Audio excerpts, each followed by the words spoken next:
Let's record. Hello and welcome to Bangers and Mosh, the only podcast whose blood is within ill-tempered. And today we are joined by the sensational Matt Fox of Shai Hulud. How are you, man? Doing very well. Thanks for having me, man. Oh, mate, you're welcome. It's been a long time. I've wanted to kind of chat to you about all things Shai Hulud. So let's start with, the band started in the mid 90s. And you're also named after a giant sandworm, which is badass as hell. So how did that kind of come about, the name and stuff? Were you always a fan of June? A friend of mine in high school got me into Dune. He actually started me off with the movie, the David Lynch movie that everybody hates, which I love. Okay. Um, yeah. So my friend got me into it. He'd read the book, or as it were back then, he read the books. Um, and I hadn't heard of it. I think I saw a clip of the movie once late at night at like 3 in the morning, and I thought it looked cool, but back then you couldn't just click a button and find out what you were watching. So I had no idea what I saw. And my friend showed me this movie, and I said, "Oh, I remember a couple clips from this."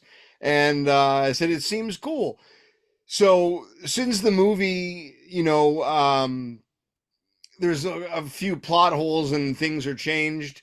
He watched it with me and he explained the things that were missing. So I fell in love with it. Then I read the book and I definitely became a Dune fan, probably around 18 or 19. And when I was 23, that's around the time we started Shai Hulud. And I told my friend Dave, who was our original bass player, I said, "Yeah, I want to name the band something after Dune." And so he watched the movie, and this is kind of funny. He watched the movie and he saw a creature that he liked, and he said, "Yeah." And we were on the phone again. There was no text. He couldn't just send me a picture of what he was talking about. So he's trying to explain to me the creature that he liked. And I said, "Oh, okay. I'm pretty sure you're talking about the giant sandworm, Shai Hulud." And he said, "That sounds like a good name to me." And we named the band Shai Hulud. Then one day I went to his house and we started watching Dune together.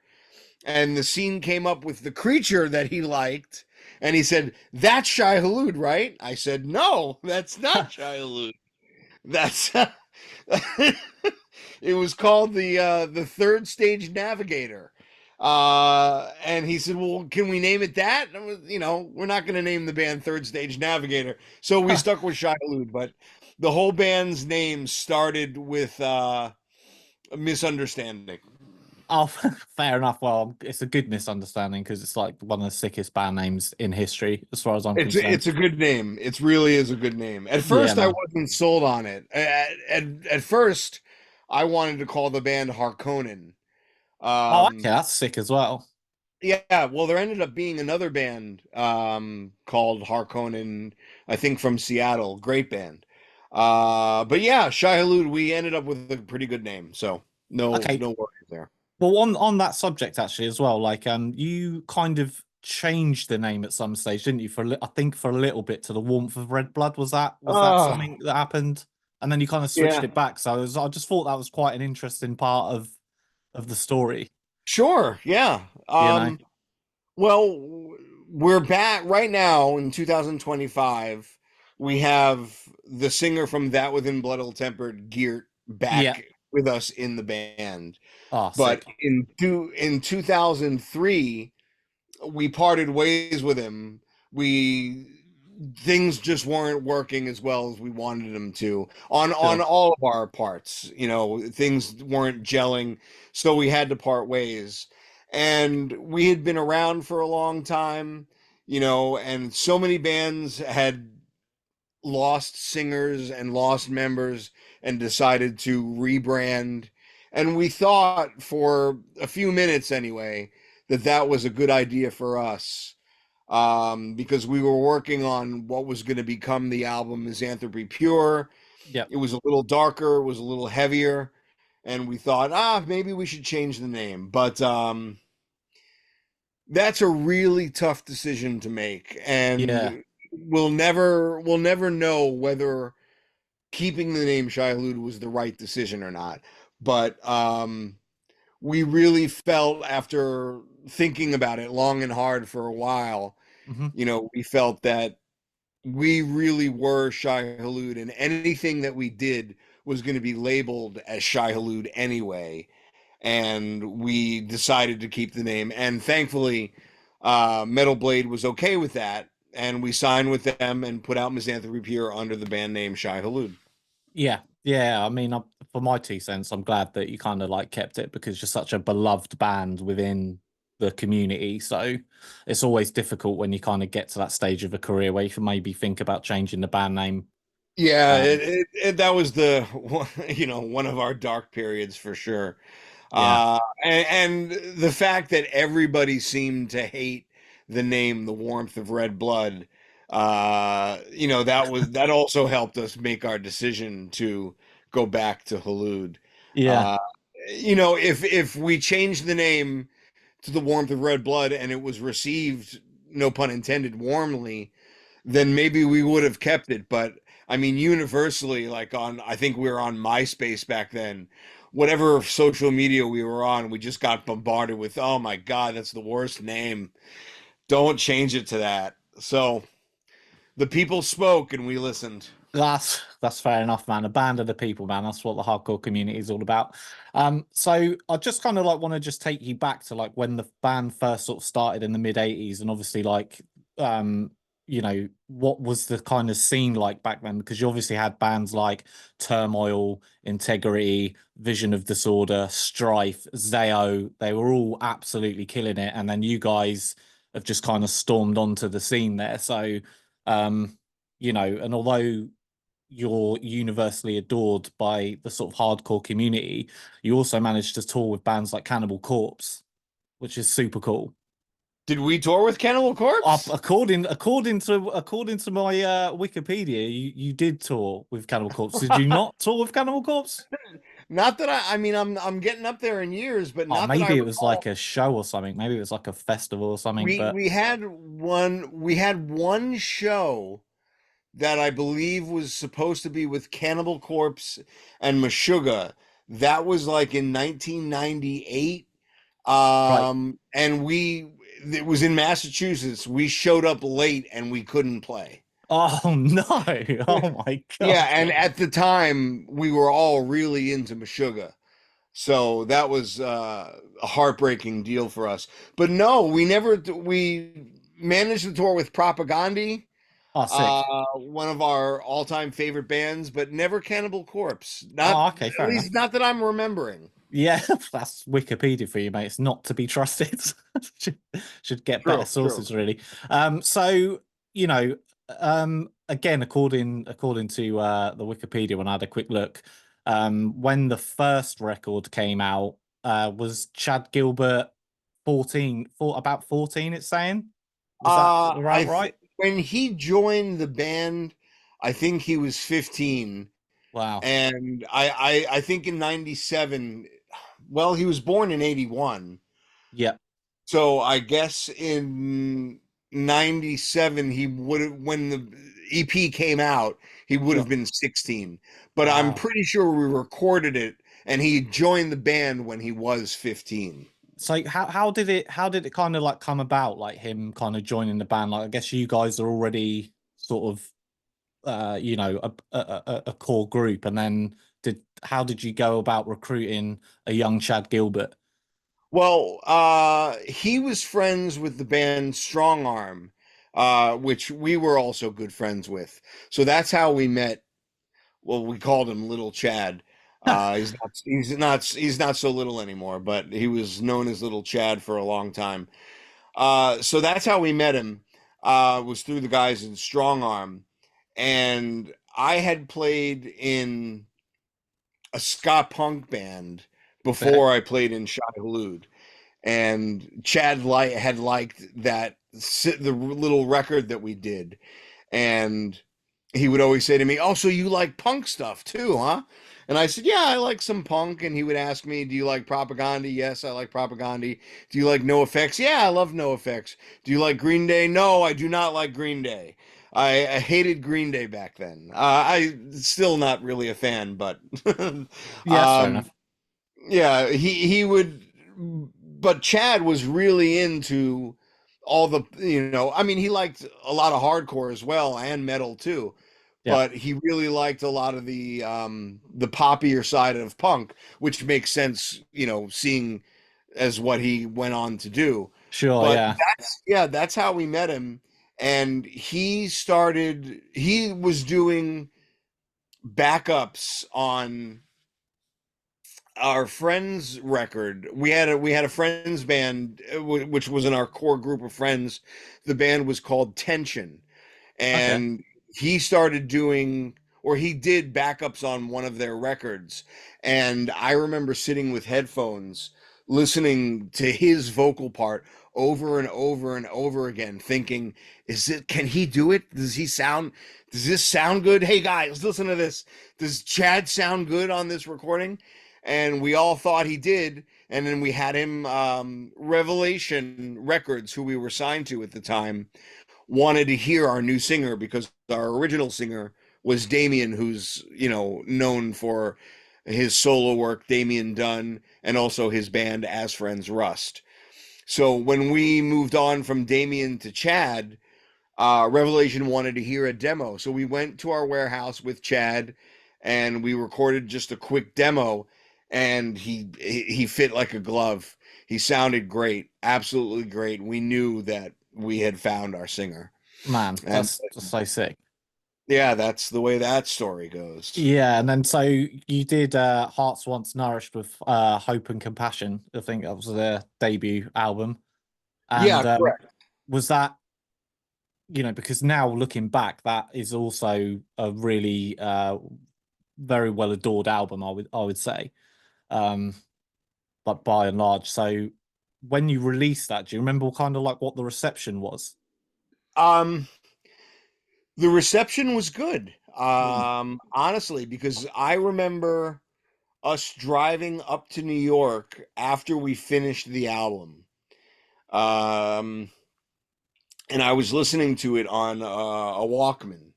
Yep. And I remember thinking, well, whatever career we had made for ourselves is all going to end with this album. I absolutely hated it. Oh, no way. Yeah, I did not like the sound of the album, and listening to it, I just thought this is the end of our band. Oh And no. yeah, that's a genuine thought. I've said Okay. this in many other interviews. Sure. Um, but yeah, when the album came out, that's why I remember that it was a good reception, because I was blown away, especially thinking that I thought it wasn't good. I thought that our EP that preceded it, Profound Hatred of Man, came out really good, and I was disappointed with Hearts Once Nourished. But to my surprise, the reception was really good, and it definitely helped us out a bit. So Yeah. I'll always be proud and thankful of that album, but I definitely don't think it's nearly our best. Okay. So that's a good little segue. So in 2003, obviously before that Chad left, and for me personally, when I was like a kid listening to Hearts Once Nourished and stuff like, and I had this really like weird thing where I was just like, oh, I can't believe he's left Shai Hulud to like join Newfound Glory, and that there's a really weird kind of thing that you Sure. kind of you can't really, like, as a kid I couldn't really accept it, but like as I'm older, I'm obviously just like, different strokes for different folks and all that sort of stuff. Yeah.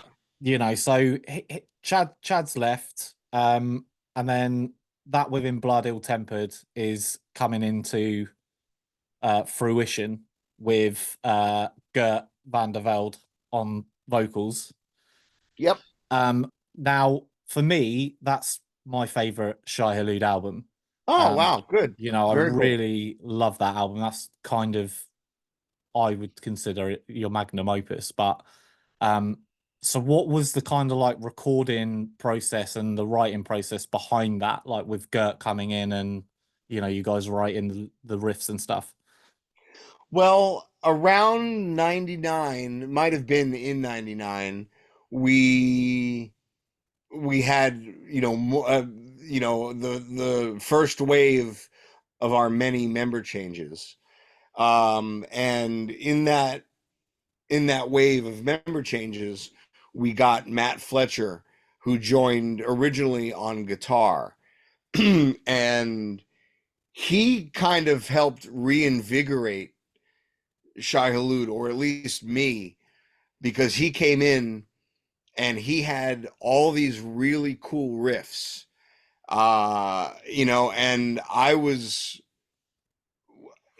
thought, if he was a decent guitar player, but his writing was just stellar.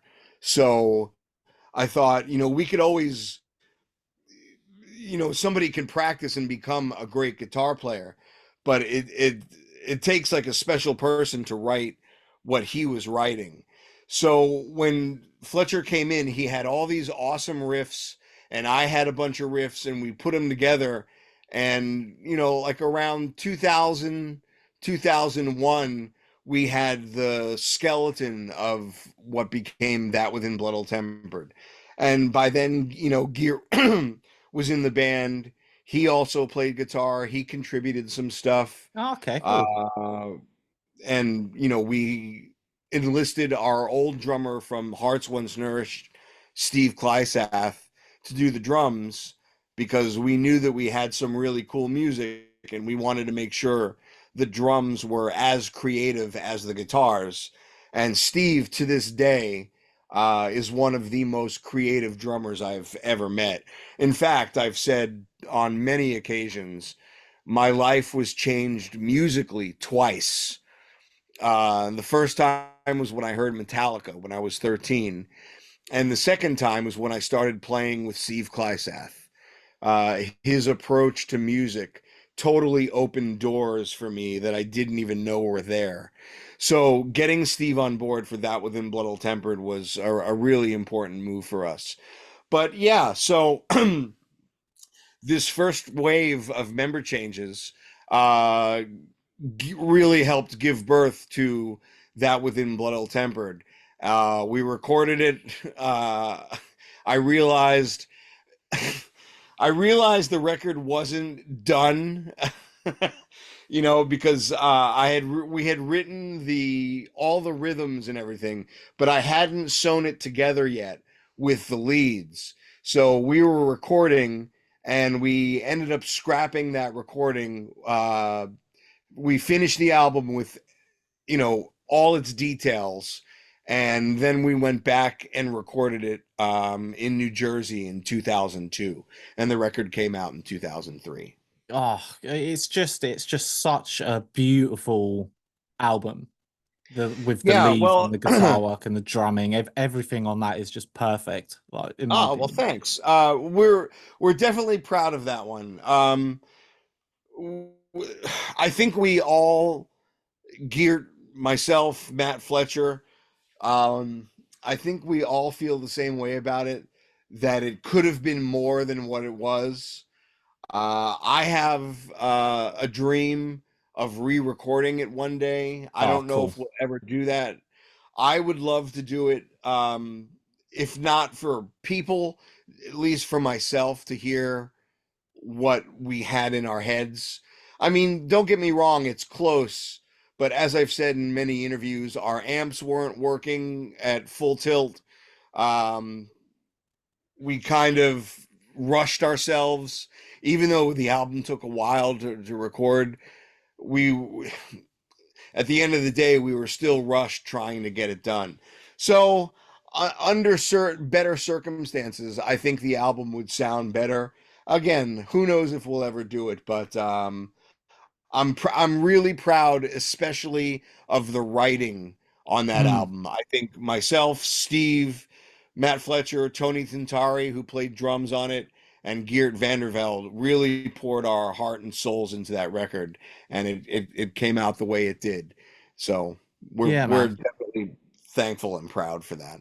So that's quite interesting actually, because I read an interview with No Echo that you did back in 2016. I Sure. hope hope this is more accurate than Wikipedia, Yeah, but it is. it said you said, and it's fair to say I wasn't raised in a musical household. Is that Yeah, correct?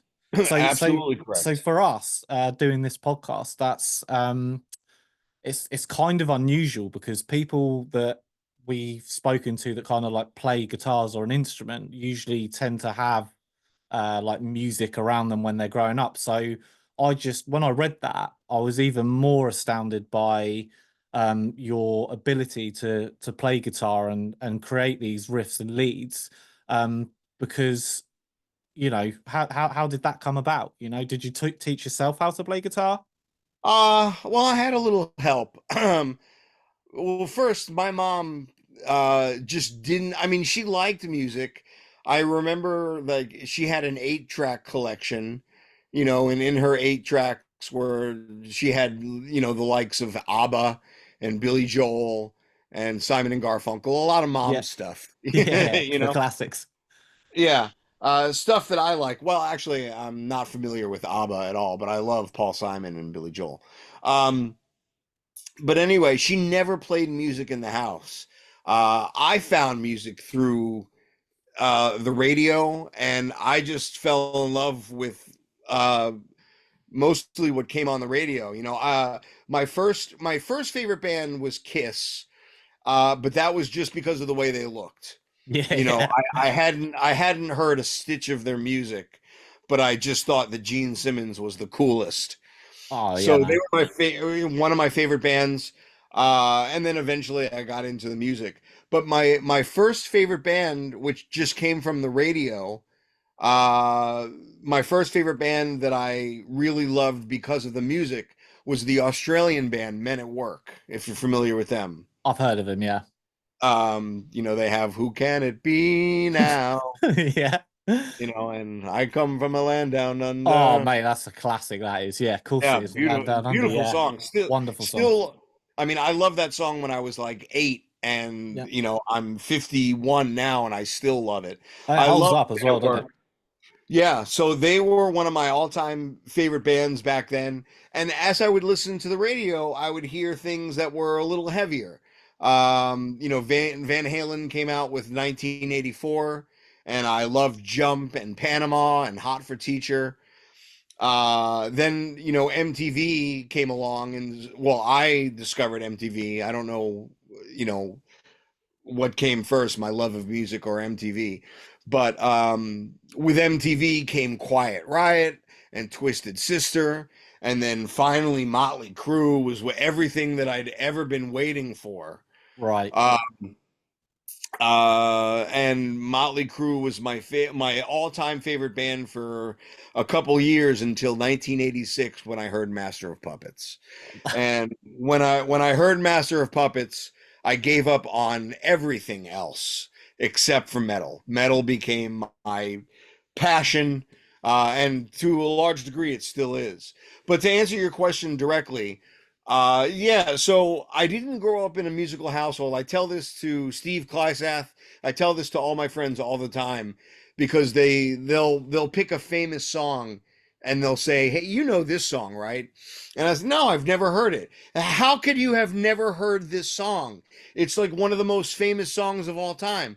And my answer to that question has always been the same response, which is, well, it wasn't on any of my Nuclear Assault cassettes Oh because yes, mate.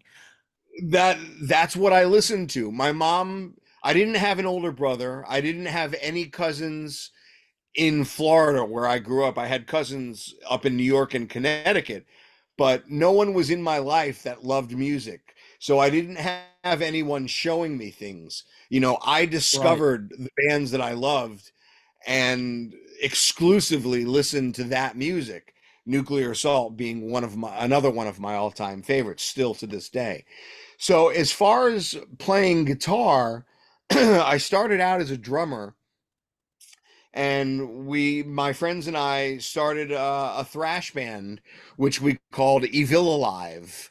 We got Okay. it from we got it from actually. We were thinking of band names. We were sitting in my room, a couple friends of mine and I, and Kiss Alive's album, the Kiss Alive album was laying behind me upside down. And I said, "What if we name the band Evilla?" And then I said, "Wait, what if we name the band Evilla Live?" And that's how we got the band name Evilla Live from Kiss, the Kiss Alive record. But we started this thrash band, and I played drums. We had tons of fun doing it. But eventually, I wanted to start playing guitar. And interestingly enough, I don't know if I'm boring your listeners, but I'm going to keep going. Absolutely not. Interestingly enough, I remember I mean, I guess I still am to a degree. But when I was young, I was a real romantic. And I wanted to start playing guitar because I thought, what am I going to do for my girlfriend if I ever get a girlfriend? What am I going to do for my girlfriend? Write her a drum solo? So I thought I really wanted to learn how to play guitar so I could write love songs to my girlfriend if I lucky enough to ever On the get lawn one. or hang right Exactly. there at the window. Yeah. So that's where my start. Also, I felt that I could that I had ideas that I may be able to write some cool stuff on guitar. So the guitar player of Evil Alive, I think at this point we changed our name from Evil Alive to Unwillful Demise. Oh, that's sick. And well, the funny thing is, a friend of ours came up with it, and I learned like 20 years later that the word unwillful is not even a word. Oh. Uh, it, I think the word is unwilling, but not Oh. there's no word in the dictionary unwillful. So, but Oh. anyway, we changed our name to Unwillful Demise, and my friend Joe, who also ended up being in the band Tension that Little Chad did backups for, Yep. my friend Joe wanted to write a solo for one of our songs, and he wanted to see if it was in key. So he said, "Here, play this chord." And I said, "I don't know how to play guitar." He said, just put one finger here, put one finger there, and just strum." And he taught me a power chord on E. And with that, he told me, "Yeah, you could take that and you can move it anywhere on the fretboard, and that's called a power chord. That's how you make music." And then one day, I think we were on the phone, and he taught me how to play open chords. And though that's the only two guitar lessons that I can recall ever having. Wow. So with what I knew about the open chords and what he taught me with the power chord, I just started experimenting. So if a power chord skips one fret in between two fingers, then I would extend it 2 frets. And I thought, oh, that sounds cool. I thought if you could do a power chord, if this is the shape of a power chord, what if you invert it? And I was like, oh, that's an interesting sound. And that's how I just played guitar every day. That's so I really, insane. yeah, I really got into guitar when I got into hardcore. When I was playing metal, I was more of a drummer, which is why Yeah. to this day I'm not as much as I love metal, I'm not a strong metal player, but I'm a pretty strong hardcore punk player. I used to sit around and listen to primarily Bad Brains, and in addition to Bad Brains, it was Minor Threat, Circle Jerks, The Misfits, Descendants, all of these bands. That's how my style came about, not Sure. through not through Metallica or Exodus or Testament. I wish, but I mean, I like my style, and it came from all of these bands. JFA, I don't know if you know JFA. It's a No. skate punk band. JFA was a really important band for me as well because there was the first hardcore punk band that really incorporated really pretty music in their songs. And I Okay. remember hearing that and thinking, wow, that's a really interesting sound. You could have melodic music with somebody screaming on top of it. That's really powerful. I really like that. So, yeah, between all of my metal influences and then all the hardcore punk that I was listening to. You kind of combine it all, and you roughly get the sound of Shai Hulud. Oh, mate, mind blown. You know, like it's blown my mind that, like, uh, essentially, like every Halud record is a metalcore masterpiece in terms of like guitar playing and the leads and stuff. And it's absolutely blown my mind that, your journey into sort of guitar playing and learning is incredibly unique, compared to a lot of other people's that we've spoken to. And I just find Yeah, that amazing. I'll tell you, I would be a better guitar player if I had learned traditionally. Oh I my don't know if God, my mate. style would be what it is, but you know, I would at least know how to solo, and if you tell me to play, a B flat, I would know what the hell you were talking about. But Oh, yeah. Yeah, okay. I Man. learned on my, with, like I said, my friend, and on my own. So I know very little, if any at all, theory or Right. or anything important. This is why, as I get older, people say you should teach guitar, and I simply don't know what to teach. I would teach somebody a power chord, and I would say, "Here's what I did. Go do that." Yeah, some But people learn differently, don't they?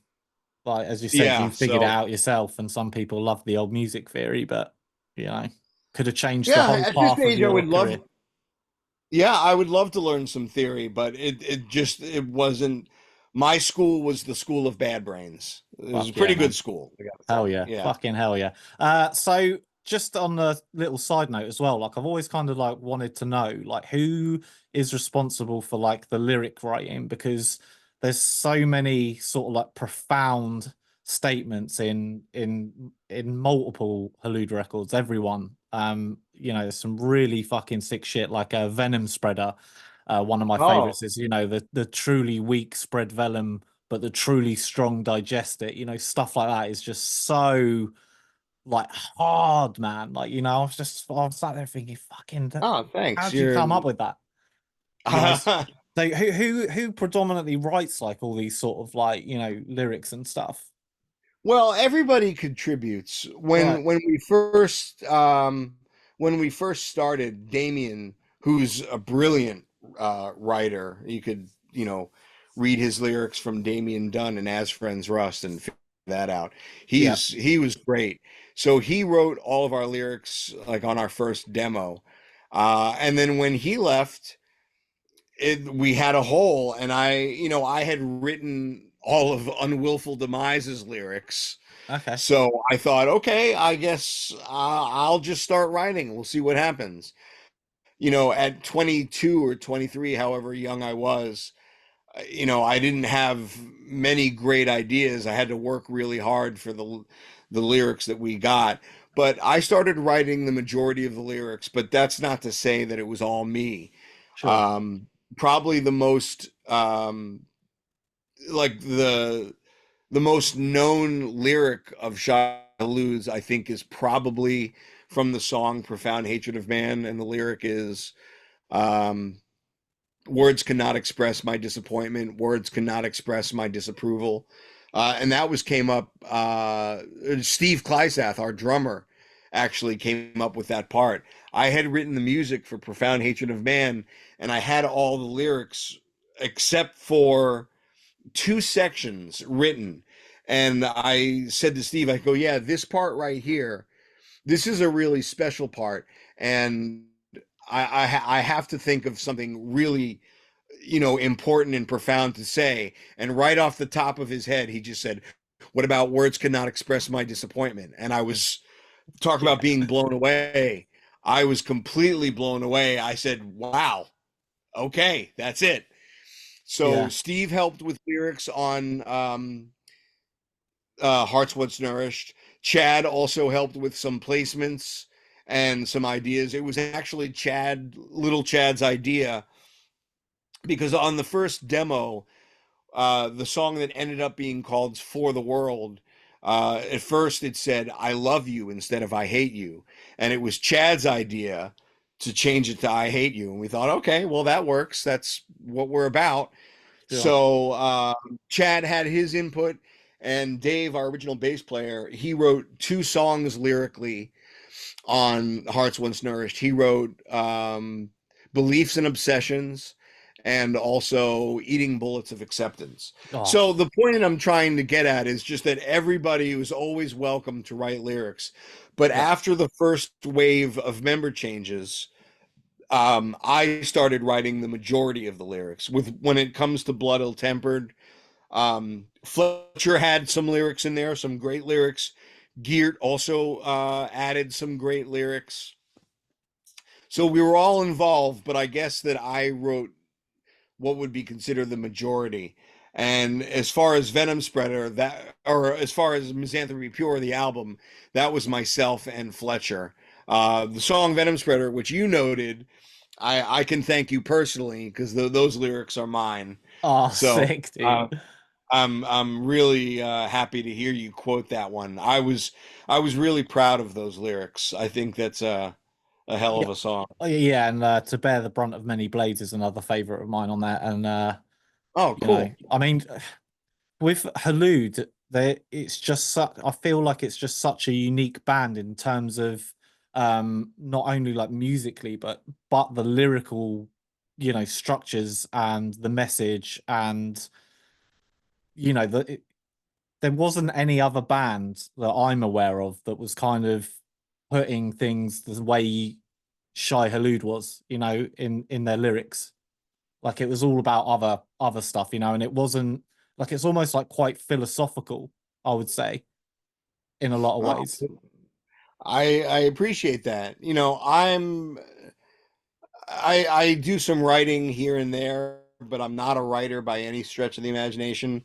And writing lyrics, speaking for myself, is difficult. I Mm, slave over every word, and I'm just a guy of very average intelligence. I'm I'm no genius by any stretch of the imagination. So when I'm writing lyrics, I try to write over my level. sure. You know, like as you hear me talking to you now, I don't talk like Shakespeare. Yeah, yeah, You know, yeah. I talk like Oh, just yeah, your average metal guy. absolutely. Um, so but I think I realized early on that if we Shai Hulud needed 2 things if we were going to be taken seriously as a band that has hatred as a platform. Yeah, And those 2 things that I thought we needed were intelligence and humor. I said if it's all hateful and it's not at all playful, like not necessarily in the lyrics, like I don't think any of our lyrics are funny, but if you read our liner notes, you can definitely see that we don't take ourselves seriously. And yeah, sure. that was in a large part taken from uh 2 hardcore bands from New York. One was called SFA, kind of a lesser known New York hardcore band, and the other band was Sheer Terror. Okay, yeah, If you cool. know what Sheer Yep. Terror, they both incorporated a lot of hateful lyrics, but they also had a great sense of humor, and I thought it really counterbalanced the hateful lyrics. So, like I said, if anyone was going to take what we were saying seriously, we had to incorporate humor in ourselves and not come off as Yeah. really tough and silly. Yeah, Uh, yeah. but yeah, between that and I just knew that the lyrics are going to have to be smarter than the band. We're just a bunch of average guys, and if we're going to write about hatred, we got to make it smart, as smart Oh, as smart as dumb guys can possibly make it. but it's So, it's super smart, man. Like I think, you well, know, thanks. I I mean, think it's great. that's yeah. It's due to a lot of overthinking and a lot of help from within the band and from friends or what have you. So yeah, but I'm really glad that some of the lyrics resonate with you Oh, and that mate, you absolutely. that Absolutely. you picked Venom Spreader is Yeah. really cool. Yeah, no, obviously the opener for that within blood as well. Rest assured, this is sincere. This is strong. Like, let's be my writ of misanthropy. Fucking mate, I used to like, you know, that meme where it's just like turn it up to 11. Just used to like Yeah. give me like, it still gives me like goosebumps, man. Like when I play that, like it's Hey, you know what's insane. funny? You just nailed it on the head. A lot of bands write breakdowns to make people mosh. Yeah, Um, my goal always with Shai Hulud was to give people goosebumps and yeah. raise the hairs on their neck. Um, and when I go back and listen to Hulud, which I don't do often at all, but I happened to listen to Reach Beyond the Sun the other day, and I found myself, the little hairs on the back of my neck raising, and I thought, okay, I must have done a good job here. If it's working on me, then hopefully it worked on someone else too. But that's always been my goal. I like to see kids singing along, and I like to see, and I like to know that people feel something when they listen to the band. If they beat their friend to a pulp in the pit, I don't really care. Yeah, absolutely, mate. Yeah. So let's go on to Misanthropy Pure real quick. Sure. So was that when Metal Blade came in with the contract? Yeah, we we did a 3-song demo. Um, well, it's an interesting story because our right now our current bass player is a guy named Eric Dellen. He's also in a band with me called Zombie Apocalypse. Yep, great band. And Eric joined, he was originally in the band as a singer. He was all over the album doing vocals with Geert on That Within Blood All Tempered. A lot of the background vocals you hear is our friend Eric. Oh, And sick. yeah, so he's been around forever. When we parted ways with Geert, we asked Eric to sing. So he sang with it. We did a couple of European tours with him, maybe one. I don't know if it was two, but we did at least a European tour with him on vocals. And then he ended up leaving and starting his other band, which was called Shallow Water Grave. I don't know if you ever heard them, but I they're a haven't.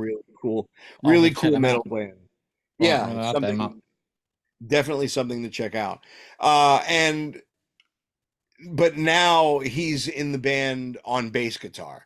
So Eric has been a friend of ours since like the early 2000s, and he's been in the band. He's played bass, he's sung, he's played guitar. So he's our utility guy. If we need a guitar player, he's a guitar player. If we need a bass player, he's the bass player. And we needed a singer, he was the singer. Oh, So, sick.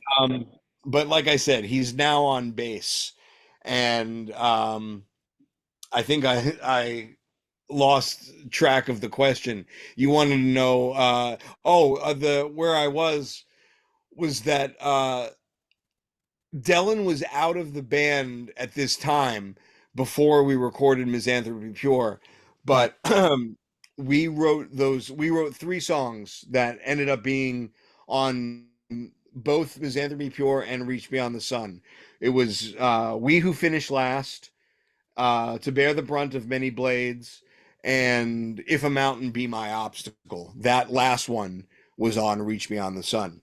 So we did a demo and we had Eric Dellen sing on it. And we shopped that to Metal Blade. And we also sent it to all our friends who happened to be on Metal Blade. Um, the guys in Black Dahlia Murder, the Red Chord, Unearth at that time, our friends from South Florida, a band called Into the Moat. Oh, that's It's sick, that band. Yeah, it seems like so many of our friends were on Metal Blade, so we handed the demo to them and to the publicist at Metal Blade, and that's how we eventually got on. They Oh, just got overwhelmed with a wave of Shai Hulud from yeah. all of their bands. So yeah, so we got signed to Metal Blade, and the title Misanthropy Pure came pretty early on. I remember thinking, okay, this is going to be our darkest and heaviest album. We're going to call it Misanthropy Pure, and we're going to make sure that people know that Shai Hulud is a heavy, pissed off band. So that was always the goal of that record.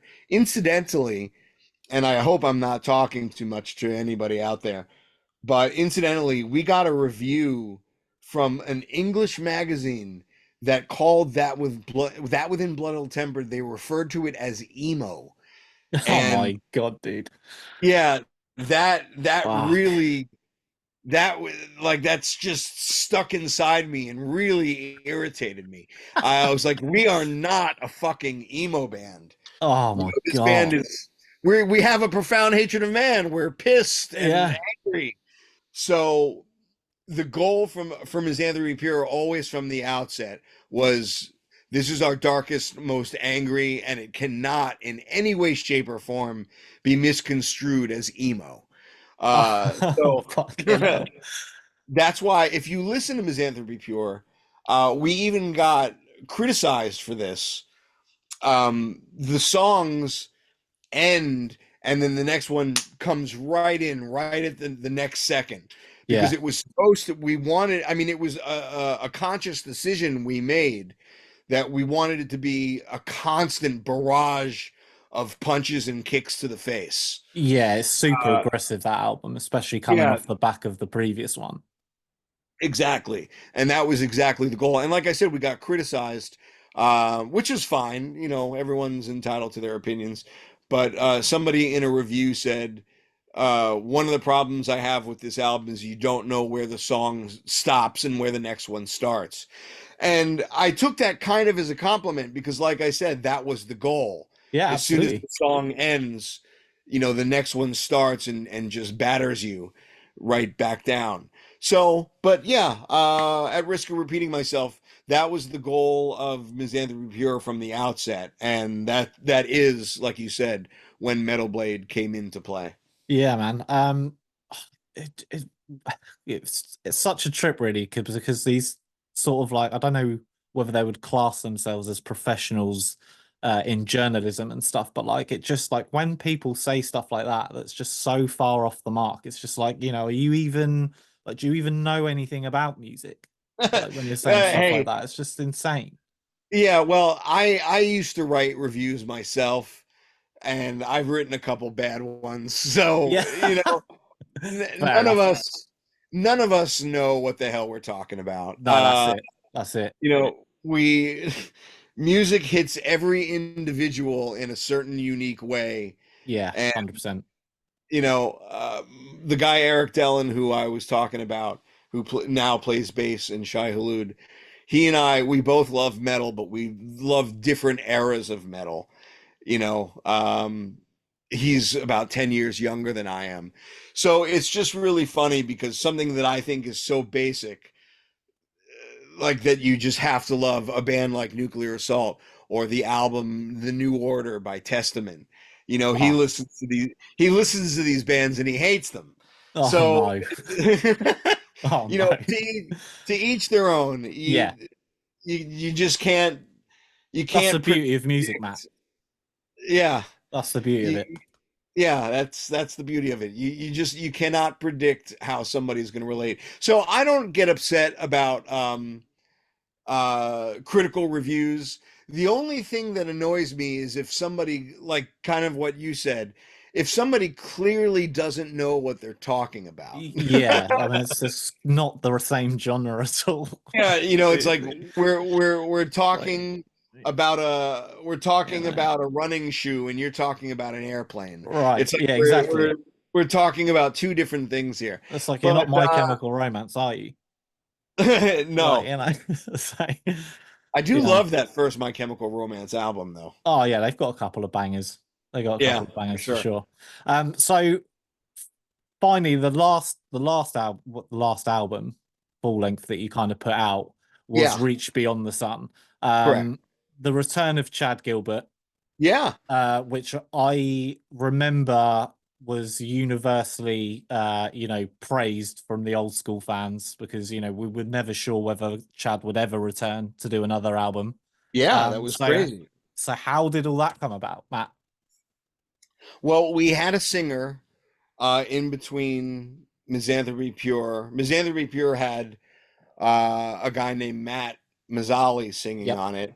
We parted ways with him, and we had another guy sing for a while, and we had booked time to record with Chad. Chad was originally just supposed to come back as a producer. That's it. Oh, okay. Yeah, so because we played a show with Newfound Glory, and I said, Chad, hey, listen to some of these riffs, and I showed him some riffs that I was writing, and he said, these are great. What are these riffs? I said, it's going to be for the new Hulud album. He says, wow, we should maybe we should work together on this. So we knew a year or so before starting to really write Reach Beyond the Sun, we knew that Chad was going to come back and be the producer, and we thought that was special. Yeah. We thought, wow, having Chad come in and produce his old band, that's going to be really cool. But as it happened, our singer at the time ended up starting another band with a couple of his friends, and they wanted to take it seriously. Okay. So it left us without a singer. And I remember I called Chad sometime, I think in April of maybe 2010 or 2011. I think it was 2010, something like that. Anyway, I called him and I said, well, he said to me, are you ready to record next year? And I said, well, here's the deal, Chad. We don't have a singer anymore. And I asked him, and I thought I was going to get like a lot of groans and grunts. Like I thought he was going to say, "Oh fuck, Matt, no, no, absolutely." But I said to him, "We want to record next year. We will be ready to record next year, but we don't have a vocalist, and I don't really want to find. I mean, I guess I could try to find a new random vocalist." But I was wondering if you would want to come back and do it. And he said, give me a day to think about it. I don't know if he said, give me a day. He said, let me think about it. And I got a call the next day and he said, fuck yeah, let's do it. Oh man, so And sick. yeah, I couldn't believe it. I was like, wow, this is going to be epic because, not only is Chad a great singer as far as hardcore goes, Yeah, um, absolutely. he's a great songwriter, and I think his input with some of my riffs will really make this album great. So we were really excited for Reach Beyond the Sun, especially when Chad called me up the next day and said, yeah, let's do it. It turned out to be what I think is a special album, and what I personally, not because it's our last, but I think it's Shai Hulud's best album. Well, I was going to ask you that. I was going to ask you which one you thought out of the babies was your favorite, and I it's a very Yeah, special album. You're right. It is a special album that, and the production on it sounds fucking incredible. yeah, it's definitely the best sounding record that we've got. It sounds natural, but it's crisp and clear. Yeah. Chad and this guy Kyle Black, who engineered it, both did a killer job with what they were in charge of. They did things that I didn't even know you could do, like on Oh, some yeah, on some songs, like one notably that I can recall is the song "A Human Failing." They put piano notes behind some of the guitar to make it yes. really stand out. And I Wow. thought it was such a cool idea. Like if you listen to the song, you cannot hear a lick of piano, but it's underneath, like just boosting the tone of the riff. So really cool ideas the both of them had. And when they did that stuff, it gave me time to work on some of the lyrics. Yeah. But yeah, if I, everyone says, like you just said, they're all my babies. It's hard to pick one. Um, yeah, sorry to the other babies, but my favorite my favorite thus far is Reach Beyond the Sun. And that's Oh, not to say that I don't have love for all of them, because absolutely. I do. But Yeah. if forced to pick, and if I'm supposed to say which one is best, in my opinion, it would be Reach Beyond the Sun. Yeah, I mean, like Colin on Young from Hardlaw, he always kind of says that like, a band's best album should really always be the latest one, because It should be, you're because if evolving you're, and stuff. yeah, if you're not writing your best material, why are you writing material to begin with? Exactly. I remember You I know? remember when the title track dropped from Reach Beyond the Sun, and it's the extend, outreach, reignite. I was fucking mate. Oh man, it just puts the fire up my ass, man. It's such a good fucking album. Like everything you've done, is a fucking incredible, man. Oh, well, All thanks. you. You're giving me an ego boost. I appreciate it. Yeah, man. You work hard on the records. You don't really, well, at least we don't make that much money. No, Uh, and what really keeps the band going is hearing how the music affected somebody. So you saying what you're saying, uh, more so than anything else, really helps us just to keep moving forward. So thank you for that. you're welcome, man. I'm sure I speak on behalf of many, many people. I mean, we'll finally just sort of like wrap this up, Matt, with the performance at Furnace Fest last year, talking about people that, your music touches, and that looked like an absolute fucking rager of a set, man. Like with Gert back on the stick. He Yeah, sounded phenomenal. he Uh did. He absolute really, sorry to interrupt. He no, really that's did. all. He did a great job. He exceeded our expectations. Oh, When we went to practice for Furnace Fest a few months before it, we put it online, but when we heard him, we started with "Set Your Body Ablaze," which makes sense because it was the first song that he did with us.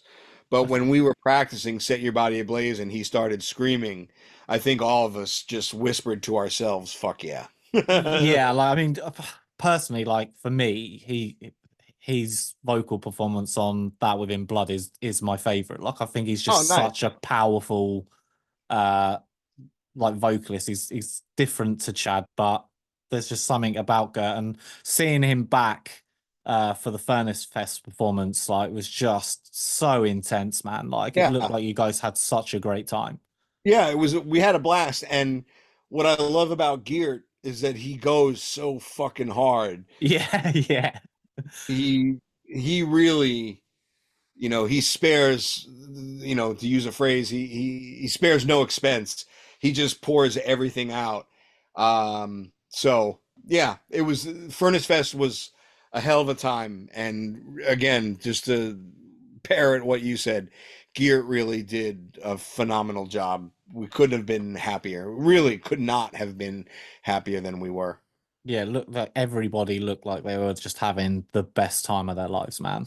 Like Yeah, that it was must be good. so that must be so sick as well for you guys because like as you said, like you've been a band and a staple in the community for such a long time, like 30 years almost. And obviously, as we've discussed, not without your hardships and tribulations, but you're still here doing Still good here. performances and I couldn't be happier for that, man. Like, Nice.